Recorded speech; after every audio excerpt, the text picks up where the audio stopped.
다음으로 넘어가도록 하겠습니다. 국민의힘 한동훈 비대위원장 얘기로 한번 해볼 텐데 어제 취임한 지 한 달을 맞았습니다. 그래서 또 여론조사가 한번 나온 게 있는데 대통령실 갈등으로 좀 사퇴론까지 직면했던 상황이라 여론조사가 좀 어떻게 나왔을지 좀 궁금한 대목인데 장가 기자, 여론조사 결과 어떻게 나왔죠? 네, 한동훈 위원장이 12월 26일에 취임을 했으니까요. 지금 한 달하고 조금 넘었죠. 한국갤럽이 성인 1000여 명을 대상으로 한 달 동안 한동훈 위원장이 잘했나 잘못했나 한번 조사를 해봤더니요. 네. 결과를 보니까 긍정이 44%, 부정평가가 38%로 집계가 됐습니다.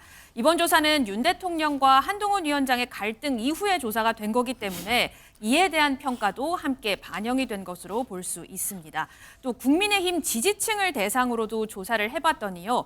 한동훈 위원장이 잘하고 있다는 답변이 85%, 긍정적으로 평가가 됐고요. 또 중도층에서는 긍정적인 평가가 39%, 부정적인 평가는 40% 이렇게 반반이 갈렸습니다. 오늘 한동훈 위원장이 취임 한 달을 맞이해서 몇 가지 언급을 했는데요. 목소리 직접 들어보시죠.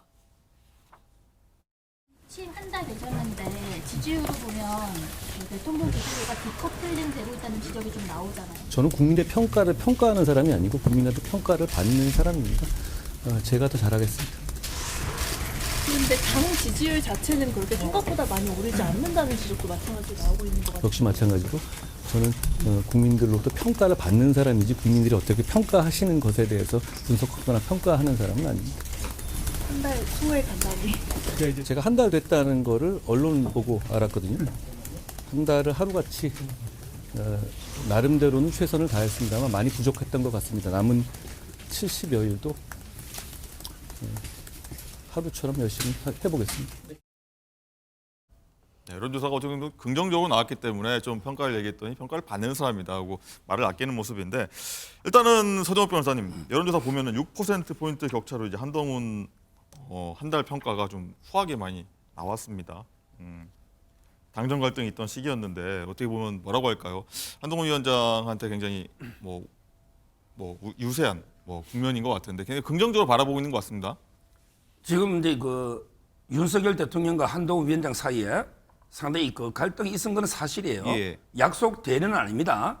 실제 이제 그 완전히 두 사람의 갈등이 컸어요. 정말 이제 폭풍우가 치고 천둥번개가 치고 소나기가 내릴 정도로 예. 갈등이 컸어요.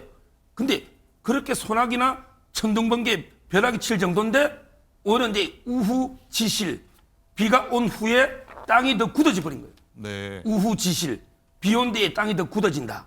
이 말은 한동훈 위원장은 오히려 전화해보고 얻은 게 더 많아요. 윤 대통령은 이제 뭐 비슷하지만 긍정 부정이 한동훈 위원장은 이제 그 윤석열 아바타가 아니다. 근데 할 말을 한다. 소신 있네. 이런 식으로 그 긍정 여론이 오히려 올라가 버린 거예요. 한 위원장은 얻은 게 많아요. 그래서 이제 그게 지지율로 나오고 있고요. 우세승이라는 평가가 나오는 이유일 것 같습니다. 예. 근데 문제는 그런데 한 위원장의 개인 지지율이 높은데 왜 국민의힘이나 윤석열 지지율은 안 오르느냐? 이거는 이제 그 타임 렉이 좀 필요합니다. 시차. 네. 결국 한 위원장의 지지가 올라가면 언젠가는 이게 중도도 한 위원장을 지지하다 보면 국민의힘 찍게 됩니다. 다만 이제 시차적으로 약간의 시간이 필요한 거죠. 저는 장기적으로는 이제 그 한 위원장의 지지율이 국민의힘 지지율도 견인한다. 끌어올린다. 이렇게 보고 있습니다. 중도 지지도 올릴 거다 이런 말씀해 주셨는데 박지원 본장님 일단은 하나 좀 독특한 좀 볼만한 대목이 20대 기대가 좀 높게 나왔다. 이 부분도 좀 눈에 띄는 것 같습니다. 그렇죠. 20대들이 윤석열 대통령을 제일 싫어하거든요. 윤석열 대통령을 싫어하니까 윤석열 대통령한테 최근에 얻어맞은 분, 조금이라도 어쨌든 간에 탄압받은 느낌을 드는 분. 반사 효과입니까? 그런 식의 반사 효과로 가는 거죠. 저는 한동훈 장관 한동훈 위원장 인터뷰하는 거 보고 장관 때도 저렇게 했으면 어땠을까? 장관 때도 사실은 국회의원들에 의해서 평가받고 감시받는 사람이었잖아요. 근데 그렇게 고압적인 자세를 한동훈 했는데 비대위원장이죠. 예, 지금 좀 앞으로 계속 좀 더 낮은 자세로 좀 보여주셔야 되지 않겠나 그런 생각이 드네요. 네. 서정욱 변호사님, 이제 중도층 여론이 가장 좀 유의미 있게 좀 봐야 될 것 같은데 긍정 부정이 39%, 40% 굉장히 팽팽하게 갈리는데 어떻게 보면 좀 끌어올렸다. 중도층 지지율을 좀 끌어올렸다. 또 외연 확장에 성공한 거 아니냐 이런 좀 분석이 나올 수 있거든요. 그렇죠.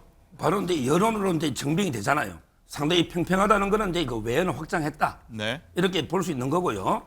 특히 이제 그 정치에 약간 이게 무관심하거나 또는 이제 여도 야도 기존의 그 정당이 다 싫다 이런 이제 중도층에서 상당히 그 호소력이 있는 게 한 위원장 스타일입니다. 한동훈 위원장이요 상당히 그 능력주의 어떻게 보면 이게 중도가 가장 정치인한데 갈구하는 게 능력주의입니다. 실력 있는 이런 이제 좀 정치인이 나와야 된다. 그 점에서 이제 그 한동훈 위원장이 상당히 그 어필을 하고 있고 거기다가 이제 그 화려한 언변 있잖아요. 절제되면서도 화려한 이런 이제 언변들. 그다음에 그 세련된 매너 있잖아요. 외모를 포함해서 이런 게 중도층에 상당히 어필이 되는 거예요. 어필이 됐다. 특히 젊은 층에도 야 한동훈 위원장 같은 게 사람 나도 나중에 돼봐야 되겠다. 이런 게 젊은 층이 상당히 많아요. 따라서 저는 20, 30대 중도 기존의 국민의힘이 약했던 이런 데 세력으로 한동훈 위원장이 파고들고 있는 거죠. 그렇군요. 또 하나는요, 지켜볼 대목이 하나 있는데 임재 변호사님, 일단은 국민의힘 지지층 같은 경우에는 굉장히 압도적으로 한동훈 의원한테 지지를 보내고 있는데 그 반대국부입니다. 윤석열 대통령에 대한 어떤 비판, 한동훈 위원장 지지 세력이 좀 비판을 가는 모습도 좀 보이고 있다 하더라고요. 그렇습니다. 여권 지지층 내부에서도 좀 이견이 보이는 부분은 있는 것 같습니다.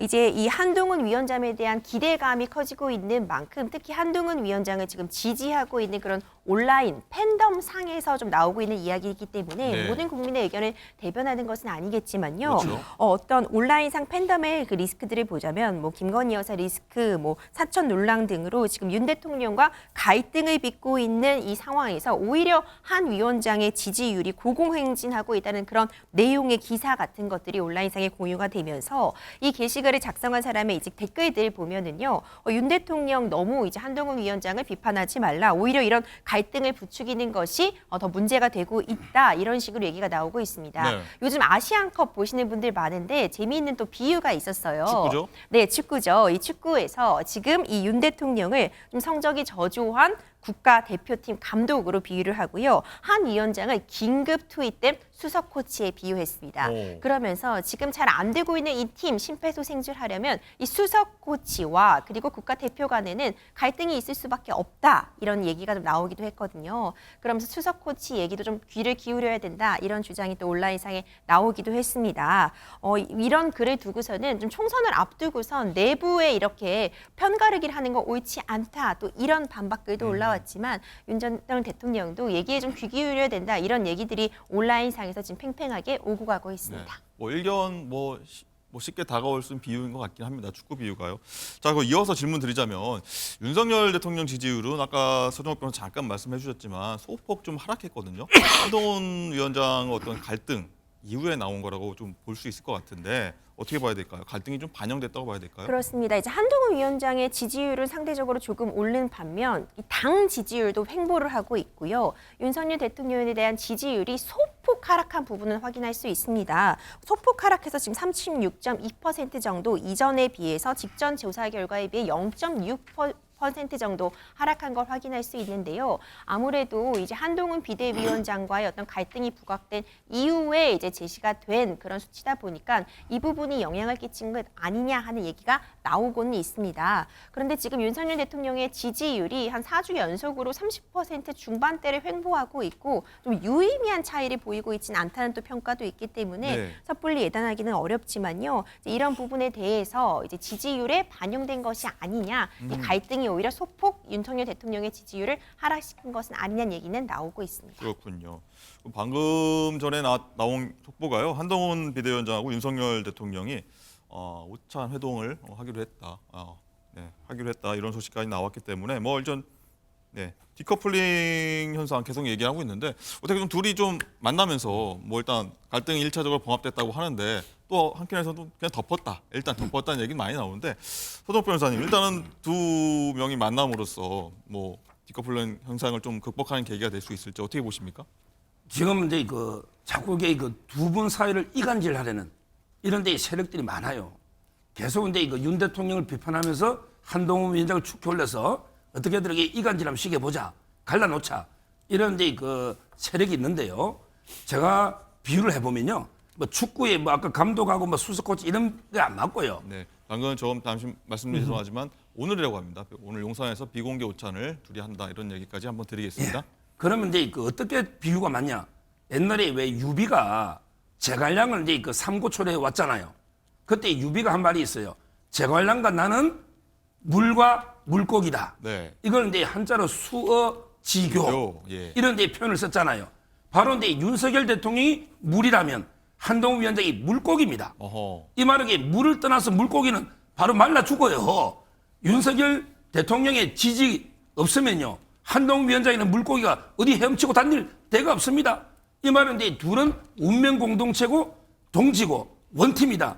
이게 맞는 거예요. 이게 아마 자유우파 보수의 대다수의 여론이고 이걸 자꾸 둘 사이를 갈라치려는 이런 데 세력에 넘어가면 안 된다. 이래 보이고 지금 이제 윤 대통령 지지율이 30% 되잖아요. 근데 요걸 똘똘 뭉치면요. 거기에 한 10% 정도만 외연 확장하면 되거든요. 근데 차별화해서 무조건 가면 이게 기존 30몇 프로도 이탈할 수가 있어요. 분열되면. 따라서 저는 윤 대통령의 지지율을 고스란히 가져가면서 한 10% 정도 한동훈 개인기로 외연 확장하면 총선이 승리할 수 있는. 따라서 이제 둘의 관계는 똘똘 뭉친 동지다. 그래서 오늘 이게 오찬도 하는 거 아닙니까? 네, 희망론까지 한번 제시해 주셨습니다. 자, 장관 기자, 일단은 내일 총선이 치러진다면요, 이제 지역구원으로 어느 정당 후보 뽑겠냐 이런 여론조사도 나왔는데 결과는 어떻나요? 네, 아까 말씀드렸던 것처럼 한국갤럽이 지난주 성인 1,000여 명을 대상으로 한 조사고요. 당장 총선이 치러진다면 43%가 민주당을 뽑겠다라고 했고 39%가 국민의힘을 택하겠다고 했습니다. 자, 언뜻 보면 민주당이 조금 더 앞서가는 것 같지만요.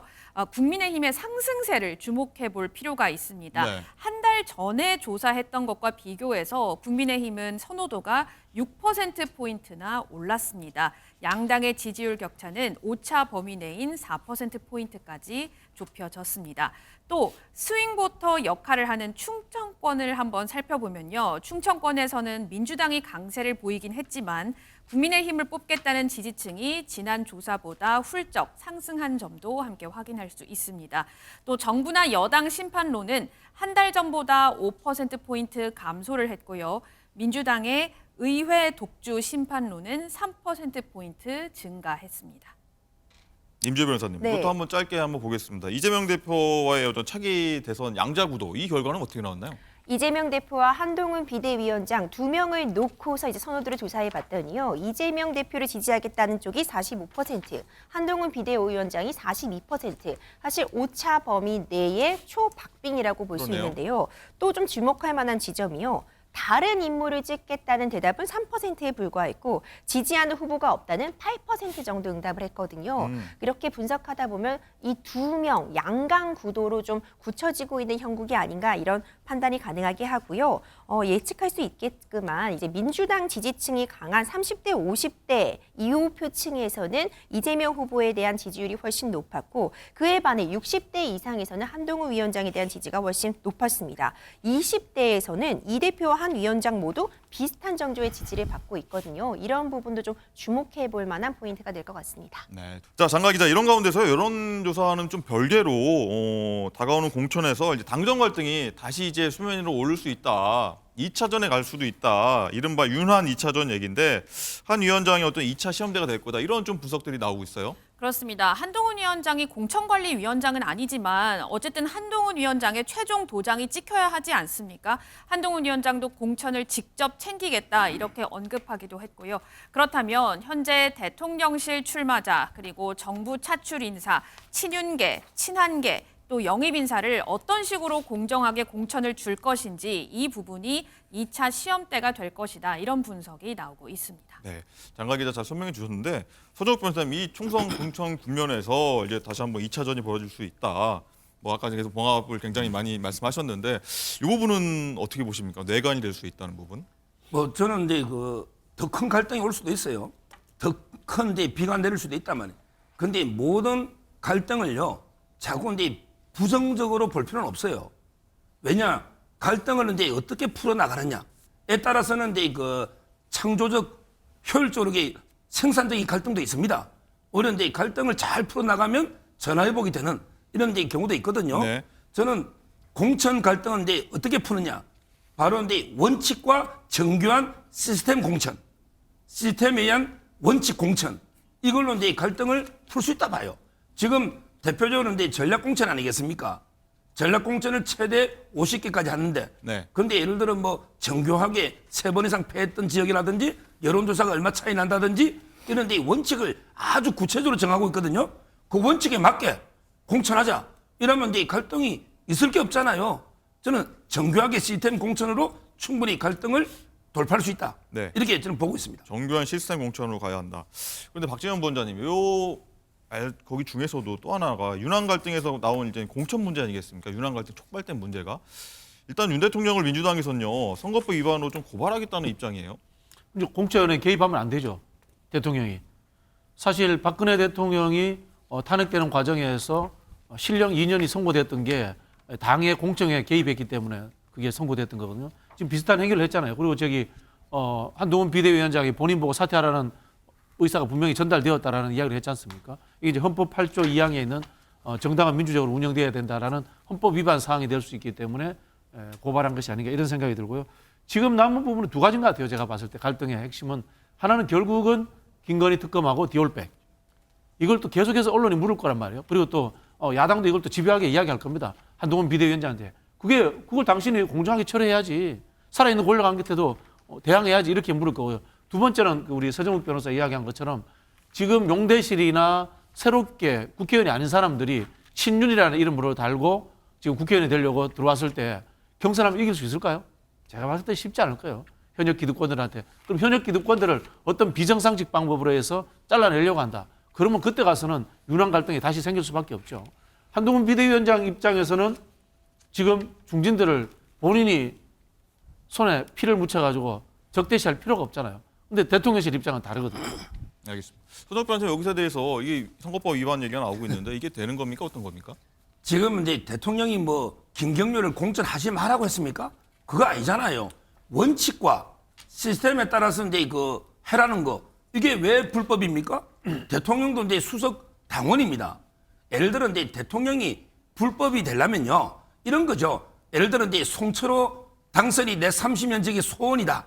이래서 이제 청와대 8개 조직이 다 움직인 울산시장 이런 게 문재인 대통령 있잖아요. 이런 게 불법이죠. 또는 옛날에 노무현 대통령이 뭐라 했냐면 탄핵될 때 우리 당이 일당이 되면 좋겠다. 이래가 이게 탄핵될 때 위법은 있다 했잖아요. 물론 이제 중대한 건 아니라 했죠. 저는 이런 노무현, 문재인 이런 대통령 개입이 불법이지. 이번에 윤석열 대통령은 원칙에 따라 시스템에 따라 해라고 비서실장이 한 것뿐이에요. 이게 뭘 고발합니까? 아니 알겠습니다. 대통령실 비서실장이 대통령 뜻도 없이 대표 찾아갑니까? 이게 대한민국에서 이 제왕적 대통령제 국가에서 대통령이 당대표 보고 사퇴하라 소리했는데 그게 개입이 아닙니까? 우리가 체리 따봉부터 이준석 대표, 그다음에 김기현 대표 이 모든 수많은 과정들을 보면은 국민들이 짐작하잖아요. 윤석열 대통령이 과도하게 당에 개입하고 있다. 다 알고 있는 겁니다, 그거요. 지켜보도록 하겠습니다. 자, 총선 얘기 하나 더 해보도록 하겠습니다. 유명 인사들이 촉촉에 출마 선언을 하고 있는데 저는 임차입니다라는 발언으로 유명한 국민의힘 윤희숙 전 의원도 서울 중구 성동갑 출마를 선언했습니다. 자, 이 지역에는요 임종석 전 대통령 비서실장이 예비후보로 등록을 한 곳이라 좀 맞대결 성사되는 거 아니냐 관심이 높은데 관련 목소리 한번 듣고 얘기 나누도록 하겠습니다. 저는 임차인입니다. 오늘 표결된 법안을 보면서 제가 기분이 좋았느냐? 그렇지 않습니다. 저에게 든 생각은 4년 있다가 꼼짝없이 월세로 들어가게 되는구나 하는 생각이었습니다. 이제 더 이상 전세는 없겠구나. 그게 제 고민입니다. 도대체 무슨 배짱과 오만으로 이런 것을 점검하지 않고 이걸 법으로 달랑 만듭니까? 이 법을 만드신 분들 그리고 민주당, 이 축조심이 없이 이 프로세스를 가져간 민주당은 오래도록 기억될 것입니다. 제가 스스로 내려놓은 의원직에 다시 도전하는 것에 망설임이 있었지만 수도권 선거에 힘을 보태달라는 당의 간곡한 부름에 기꺼이 응했습니다. 이번 선거의 정신은 껍데기는 가라입니다. 민주화운동 경력이라는 완장을 차고 특권의식과 반기업, 반시장 교리로 나라 경제와 부동산 시장을 난도질하는 것이 껍데기입니다. 뭐 김정석 비서실장께서 나오신다면 되게 고마운 일이고요. 근데 뭐 누가 나오든, 그러니까 586을 대표하는 정치인이 나오든 아니면 지금 개딸 전체주의, 우리 당대표 보좌를 할, 당대표의 방탄을 보좌할 그런 세대의 정치인이 나오든 잘 싸워야 된다고 생각하고 있습니다. 네, 윤석 전 의원 얘기를 쭉 한번 들어봤는데 일단은 그겁니다. 임종석 전 실장은 이제 운동권 출신 정치인이다. 나는 이제 경제통이다. 하면서 운동권 청산론을 주장하고 있는데 서정욱 변호사님 어떻게 쭉 들으셨습니까? 어떤 구도가 좀 재미있게 형성이 된 것 같은데. 뭐 제가 보기에 그 원희룡 장관과 윤희숙 전 의원 있죠. 이분은 이제 두 분 다 기권성할 것 같아요. 이 말은 이제 기권승이다? 예. 첫째는 이제 이재명 대표도 저는 도망갈 거로 봐요. 원희룡 무소속에 도망갈 거로 봐요. 어디로 가느냐? 비례로. 만약에 병리병으로 간다면 그 명분으로. 예. 또는 이제 그게 뭐 박찬대 최고를 대신 보낸다는 말도 있고. 네. 하여튼 도망갑니다. 원희룡과 이게 붙을 수는 없어요. 그다음에 임종석 이분은 공천을 못 받을 것 같아요. 어허. 그러니까 이제 윤희숙 의원이 그냥 기권성하죠. 왜냐? 여기에 전략공천 지역으로 지정돼 버린 거예요. 원래는 이제 홍익표 원내대표가 이제 그 삼선했던 데인데 그분이 서초을로 갔잖아요. 그러면서 이제 전략공천 지정했다는 말은 임종석 그냥 공천 안 준다. 경선계에도 이래 볼 수 있거든요. 저는 아마 이제 그런 뭐 운동권 빅매치는 이루어지기 어렵지 않나. 아하. 임종석 실장이 공천 못 받기 때문에 이래 보고 있어요. 그렇군요.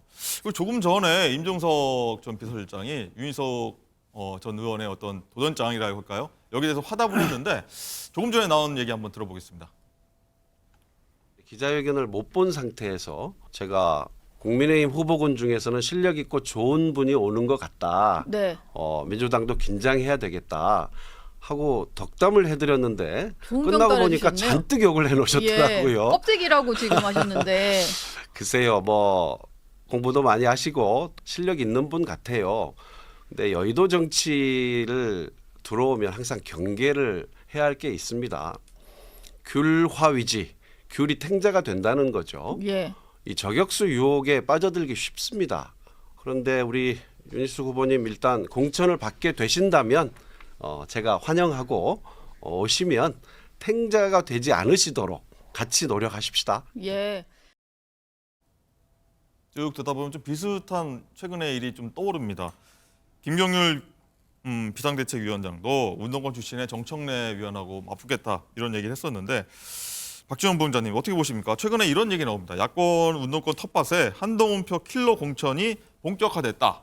이런 보도도 오늘 나오기 시작했는데 이 부분은 어떻게 보십니까? 시대에 뒤떨어진 이야기예요. 30년 전 운동권하고 지금 왜 붙으려고 해요?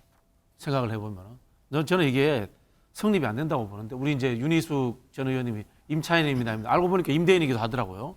예, 그런 부분들도 있었고 뭐 껍데기는 가라 이렇게 이야기를 하셨는데 그러면은 지금 윤석열 정부에 대해서도 그만큼의 비판의 화살을 쏴야 돼요. 문재인 정부에 대해서 저분이 비판했다고 저는 뭐 타당성 있다라고 봅니다.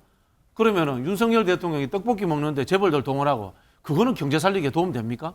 그런 것들도 똑같이 비판해야지만이 본인이 저렇게 이야기할 수 있는 정당성이 있는 거고요.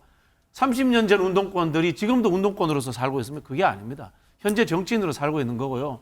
예를 들자면 정청래 의원을 비판하려면은 검찰개혁이라든가 언론개혁에 앞장서는 진보적 인사다. 그렇기 때문에 나는 보수적 입장에서 비판하려고 한다. 이게 맞는 거지. 30년 전에 민주화 운동했는데 그걸 가지고 내가 공격하겠다? 그러면 30년 전에 민주화 운동의 역사를 부정하는 겁니까? 보수들이 늘 이야기하잖아요. 박정희 대통령 때 산업화 시대를 왜 외면하느냐 이렇게 이야기하잖아요. 그거 가지고 우리 안 싸웁니다.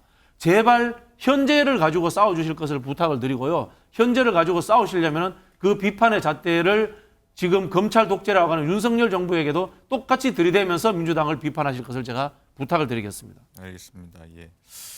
뭐 총선 쭉 얘기 나오니까 격전지라고 할까요? 뭐 가장 핵심적인 승부처럼 꼽히는 곳들이 있는데 한번 짚어보도록 하겠습니다. 마용성이라고 합니다. 마포, 용산, 성동이라고 하는데 현재 뭐 고가 아파트들 쭉 지어진 곳이기도 하죠. 한강을 끼고 있어서 뭐 한강벨트라고도 이렇게 떠오르고 있는데 어떻게 보십니까? 서정욱 변호사님, 마용성 이번에 좀 변화가 있을까요? 옛날에는 이제 그 4년 전에는요. 아마 이제 용산 빼고는 9개 중에 8개를 민주당이 석권했던 이런 네. 지역인데 지금은 이제 완전히 변화했습니다. 구청장을 보면 알죠? 구청장도 이게 많이 바뀌었고요. 네. 이번에 서울시가. 그리고 저는 뭐 마포의 갑은요. 가봤는데 노웅래 의원이 재판 중에 있는데 그 돈봉투 부스럭거리는 소리까지 나오지 않습니까? 일부. 근데 거기에 이제 국민의힘이 오히려 4분이나 나와 있어요. 뭐 저는 누가 잡을지 모르지만 마포 감독이 상당히 유력하고요. 그다음에 마포을도 김경률 해서 나가면 선전할 수 있고 용산은 이제 지금 대통령실 현역의 권영세 의원 있고요. 그다음에 성동도 험지 아닙니다. 옛날에 김동성 의원이 임종석한테 이겼던 성동에서 네. 이런 이제 지역입니다. 이번에 그 성동에 의뢰 하태경 의원이 또 그 간다. 이런 말이 있어요. 네, 오늘 이해운하고 나와서 오늘 선언했죠. 예, 하태경. 예. 그다음에 갑의 윤희숙 이런 데 에이스들이 총출동하잖아요. 저는 상당히 마용성은 국민의힘이 그대로게 탈환하지 않을까 이렇게 해석이 돼요. 부원장님께도 좀 바로 여쭤볼게요. 아까 그래픽 봤지만 어떻게 보면 윤석열 대통령 대선 때는 또 윤석열 대통령이 좀 앞섰는데 그 전에 사실 지역구들 보면은 사실 정반대 결과란 말입니다. 변화가 있을까요? 마용성에서 국민의힘 계열 정당이 당선된 때가 있습니다. 18대 때입니다. 이명박 정부 초창기인데요. 왜 당선되지 아세요? 뉴타운 때문에 그렇습니다. 자, 윤석열 정부가 그리고 집권자들 그래서 답답한 겁니다. 하다못해 뉴타운 정책이라도 내놓으시고요. 창조 경제라도 내놓으시고요. 국민들한테 경제라든가 민생에서 도움되는 걸 내놓으셔야죠. 윤희숙 전 의원님 경제 전문가면은 경제 정책을 내놓으셔야지. 왜 뜬금없는 30년 전 이야기를 갖고 와가지고 소환해가지고 억지로 또 정쟁의 한복판에 들어오려고 합니까? 좀 발상의 전환을 제발 해주시면은 한국 정치가 좋아지지 않을까 그런 생각이 듭니다. 알겠습니다.